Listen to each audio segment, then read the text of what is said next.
सांगायला एक माणूस, ऐकायला एक माणूस, स्वराज्य निर्माण झालं. सांगायला एक माणूस, ऐकायला एक माणूस, महाभारत घडलं. अर्जुनाने महाभारत जिंकलं. सांगणारा एक, ऐकणारा एक. इथं काय होतंय काय राजकीय सभांना? सांगणारा एक, ऐकणारे लाख, रिझल्ट शून्य. मला कोणाचं नाव घ्यायचं नाही. सभेला खूप गर्दी होतात, टाळ्या, शिट्ट्या, फेटे उडवणं. मतदान किती?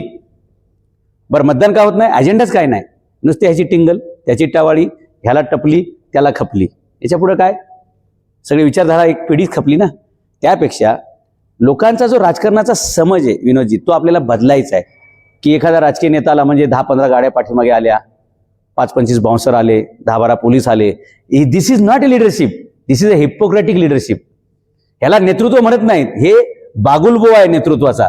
हे बुजगाव नाही, हे दिखावा आहे. मी अनेक देशांमध्ये फिरलेलो आहे. तिथले प्राईम मिनिस्टर, प्रेसिडेंट, एकच गाडी असते. गाडीत एकच पोलीस, एक PA, बस एवढाच कार्यक्रम.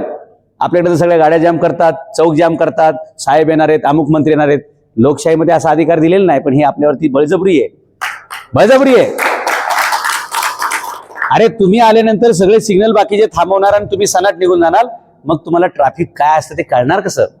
ज्यावेळी तुम्ही मंत्री म्हणून 2-2, 4-4 तास एका ट्रॅफिकमध्ये अडकताल ना, तेव्हा तुम्हाला कळेल की ही माणसं रोज कशी जगतायत, यांचं जगण्यामरणं काय. म्हणून लिडरशिपच्या खूप वेगळ्या व्याख्या आहेत. दुर्दैवानं आपण बुजगावण्यांना लीडर समजत बसलोय आणि लीडर लोकांना आपण समजतो सामान्य माणूस आहे. हे चुकीचं आहे. किती पॉश ठिकाणी सभा आहे, किती मीडिया कव्हरेज आहे, किती लोक आले, किती बाटल्या मोकळ्या झाल्या, किती ताटं मोकळी झाली, किती पाकिटं मोकळी झाली, हे सभेचे आणि राजकीय यशाचे निकष आपण मोडून काढण्यासाठीच राजकारणात आलेलो आहोत.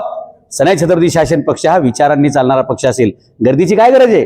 क्रांती करायला एक माणूस पुरेसा असतोय. भगतसिंग, सुखदेव, राजगुरू तिघच होते ना. केली ना क्रांती.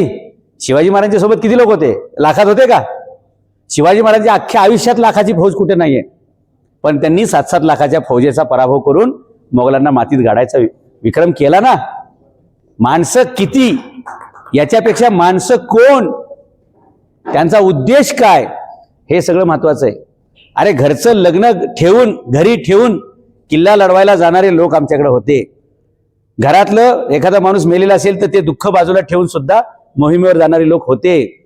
घरामध्ये एखादा सण असेल तो सोडून शिवाजी महाराजांचा संदेश आला तर ते घोड्यावर बसून तडाक त्या कार्यक्रमाच्या, मोहिमेच्या दिशेनं, युद्धाच्या दिशेनं जाणारे लोक आमच्याकडे होते. आणि म्हणून स्वराज्य उभं राहिलं.